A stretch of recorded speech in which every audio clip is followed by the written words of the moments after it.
கர்த்தருக்குள் அன்பானவர்களே, அனுதினமும் கிறிஸ்துவுடன் தியான வேளைக்கு உங்களை அன்புடன் அழைக்கிறோம். இன்றைய தியானத்திற்கான வேத வாசிப்பு உபாகமம் 34ஆம் அதிகாரம் வசனங்கள் 1 முதல் 12 வரை. தியானத்திற்கான தலைப்பு கர்த்தரின் தீர்மானம். கர்த்தரை முகமுகமாய் அறிந்த மோசேயைப் போல ஒரு தீர்க்கதரிசியும் இஸ்ரவேலில் அப்புறம் எழும்பினதில்லை என்று விளங்கும். உபாகமம் 34:12. மோசேயின் பிறப்பின் சம்பவம் அற்புதமானது. பிறக்கின்ற எல்லா ஆண் பிள்ளைகளும் கொல்லப்படும் ஒரு காலகட்டத்தில் மோசே பிறந்தும் அவர் காப்பாற்றப்பட்டார். பின்னர் எந்த அரசன் பிள்ளைகளை கொல்லும்படிக்கு கட்டளை கொடுத்தானோ அதே அரசனின் மாளிகையில் மோசே வளர்க்கப்பட்டார். எகிப்தியனை கொன்று போட்டு தப்பியோடிய மோசேயை மீண்டும் தேவன் அதே எகிப்திலிருந்து தமது மக்களை விடுவிக்கும்படி அனுப்பினார். மோசேயும் அதற்கு கட்டுப்பட்டு தேவன் சொன்னபடியெல்லாம் செய்து அற்புத அடையாளங்களை காண்பித்து மக்களையும் விடுவித்து அழைத்து கொண்டு எகிப்தை விட்டு புறப்பட்டார். இவ்வளவாய் தேவ பணியை செய்தவர்.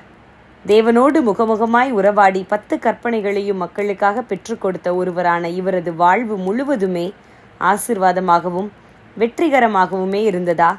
அப்படியல்ல. தேவனின் தீர்மானத்தின்படியே நடந்தது.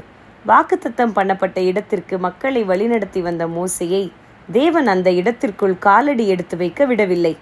அந்த இடத்தை சுற்றி காண்பிக்கிறார். ஆணையிட்ட தேசம் இதுதான், இதை உன் கண்கள் காணும் என்கிறார். ஆனால் நீயோ அதில் பிரவேசிப்பதில்லை என்கிறார். அவர் சொன்னபடியே மோசே அந்த எல்லையில் மரித்தும் போனார். பல பாடுகளுக்கூடாக இஸ்ரவேலரை நடத்தி வந்த மோசேக்கு அந்த வாக்குத்தத்தம் பண்ணப்பட்ட தேசத்துக்குள் தானும் காலடி எடுத்து வைக்க வேண்டும் என்ற விருப்பம் இருந்திருக்காதா?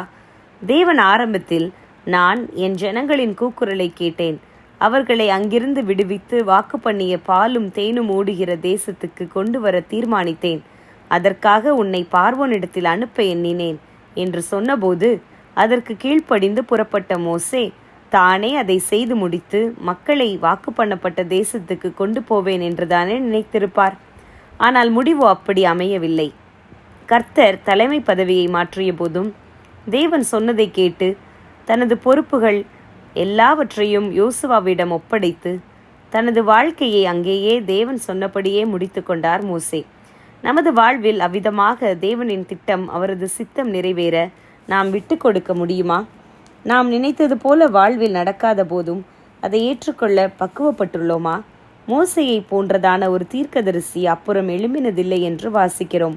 அப்படியானால் நாம் எப்படி? ஜெபம் செய்வோம்.